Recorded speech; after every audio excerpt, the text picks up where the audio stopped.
在未来世界，卫星只有拳头大小，而平民也被允许发射自己的卫星，不仅可以透视房间全方位欣赏妹子，还可以改变一小方天地的气候。更厉害的还要算卫星加特林。而大雄之所以会发射卫星，还要从他夜会流星说起。他一口断定这就是飞碟，可朋友却笑他像个傻子，因为早间新闻报道过这是回收的人造卫星。听闻此话，大雄顿时开启红脸羞羞特效。在他的理解中，卫星掉落堪比彗星撞地球，但其实卫星的大部分都会在大气层燃烧殆尽。而目前已有1万多颗人造卫星被发射，用于观测通讯以及科学研究。在100年后，这个数字将会达到惊人的几百万颗。好家伙，那岂不是看不到太阳了？但其实并不需要担心，因为未来的科技已将卫星制造成了拳头大小。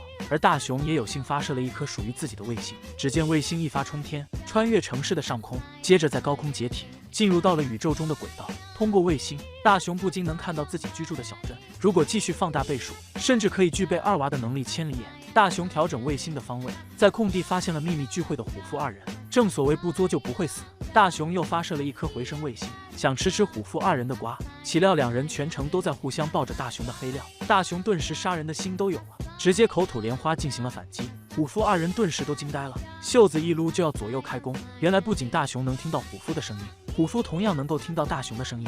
于是大雄只好看看媳妇来散心，不仅远程陪静香看漫画，还让静香快点翻到下一页。静香顿时惊得说都不会话了，一脚地板油直接离开了鬼屋。就在这时，窗外传来了老妈的一声叹息。原来因为下雨，无法晾衣服的主妇非常不爽，生怕被这不爽的余波震到5脏6腑皆碎。大雄二话不说发射了一颗气象卫星，下一秒天空放晴，主妇再也没有理由出手打大雄了。原来气象卫星可以改变一小方天地的气候，于是大雄二话不说上手实操，让空地下起了鹅毛大雪。说着便要去空地实现冰雪自由，然而下一秒他就吓得跳起了水蛇舞，因为虎父2人还在空地等着要他半条命呢。为了让自家娃一战成名，小多拉豪气地发射了一颗核弹卫星，要用远程加特林打得虎父2人狗血淋头。大雄顿时笑得像个200个月的宝宝，拿着发射开关便要出门正面刚。这种半场开香槟的剧情，如果不出意外的话要出意外了，因为卫星遇到了意外。打雪仗的虎父2人看到大雄上门摆给，二话不说撸起袖子就要左右开弓，眼看胖虎的脸都对到面前了，核弹卫星的开关却突然失灵，大雄嗷的一嗓子直接开溜。另一面的小多拉通过严密的侦查，发现核弹卫星被卡在了另一个卫星身上，于是他在虎父的必经之路上释放了局部鱿鱼，让大雄在修理好卫星前尽量自己苟命。接着小多拉便发射了修理卫星，希望大雄能活到卫星修好。